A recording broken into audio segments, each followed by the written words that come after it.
Hello guys नमस्कार।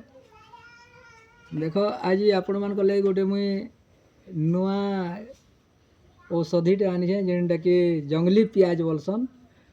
आटा छत्तीसगढ़ जंगल रे मिलुचे। आटा छत्तीसगढ़ जंगल रो लोक मैंने आनुले आर ताकर संगे मोर देखा है बेले ये प्याजटा मुई ताकर मागिचे काଣା करस बोली पचारली जिते बेले से मैंने कहले कि एटा ऊष बनसी बोले केन बेमार ऊष बोलिक मुझे पचरे नहीं पाली था कहले फिर नेक्स्ट तुमके मन के फिर कहूचे केन बेमार के काम देसी जे पचरामी ताकू और आपण मन के फिर नुआ वीडियो डालमी से आपण मन को कहमी।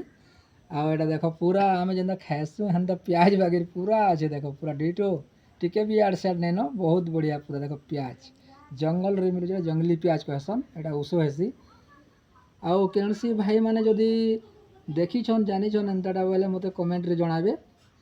आउ भीमा भाई ब्लॉग यूट्यूब चैनल के जेन माने नुआ देखुछन सब्सक्राइब करबे लाइक करबे आउ तार संगे संगे कमेंट मध्य करबे।